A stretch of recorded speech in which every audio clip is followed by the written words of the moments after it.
As such इंतज़ामिया के ख़िलाफ़ या किसी के ख़िलाफ़ कोई ना एहतजाज हो रहा है, ना कोई रैली है, ना कोई जलूस है। यहाँ पे चौक में इज्तिमाई दुआ रखी गई है, कोई प्रोटेस्ट नहीं रखा गया। जैसे हम गज़ा में रहते हैं, हम मकबूजा कश्मीर में रहते हैं, हमारे पर चढ़ाई कर दी गई है, तो ऐसा नहीं होगा। अब इंशाल्लाह ऐसा नहीं होगा। तो आने के लिए तैयार हैं। हमारा जो पंजाब असम्बली डिस्ट्रिक्ट पाकपतन है, जो आपने इस तहसील को हमारा ईवान बाला बनाया, वो हमारा डिप्टी कमिश्नर साहब हैं। साहिवाल में हमारे स्पीकर बैठे हुए हैं कमिश्नर साहब, हम अपनी रुदात उनको भी सुना चुके हैं।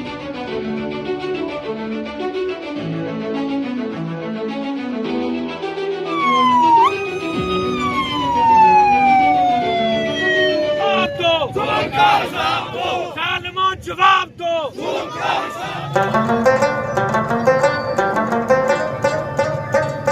ये 4 लोगों के खिलाफ और 2 नामलूम के खिलाफ FIR दर्ज हुई है, जिसमें जराइम जो लगे हैं 302 है और उसके अलावा 34 है और 109 है। तो इसमें अभी इन्वेस्टिगेशन होगी, अभी रेड करेंगे। पुलिस ने बहरहाल कल बहुत कोऑपरेट किया।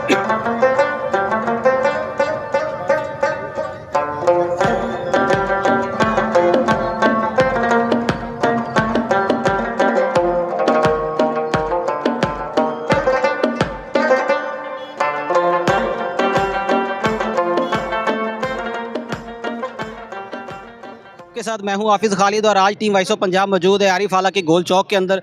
कल वाला जो सानहा है उसके हवाले से आज हमारे ताजरान का जो एहतजाज है वो भरपूर तरीके से जारी है। तो यहाँ के अंदमन ताजरान के जितने भी सदूर हैं उनका जो मौक़िफ़ है वो हम आपके साथ अपने अदारों के साथ शेयर करेंगे। जुड़े रहिए वॉइस ऑफ पंजाब के साथ। कल का जो सानहा है वो इंतहाई अफसोसनाक है और इंतज़ामिया की खुली नाअहली है, जिसकी वजह से हमारा एक बेटा इस दुनिया से चला गया। ये उनकी इंतहाई बुज़दिलाना कार्रवाई थी। CDR ये जो नीलामी का ओपन एक्शन था, ये 17-18 तारीख को वो रखा गया था।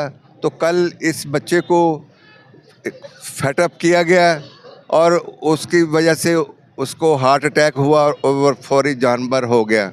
तो लिहाजा हुकूमत पंजाब से, हुकूमत पाकिस्तान से मेरा इल्तमास है कि वो अकल के नाखून ले और हमारे इस बच्चे की कुर्बानी को वो रायगा हम नहीं जाने देंगे। हमारे साथ और इस बच्चे के लवाहकीन के साथ मुकम्मल इंसाफ किया जाए और हुकूमत वक्त जो है ये जो नाअहली फैलाई हुई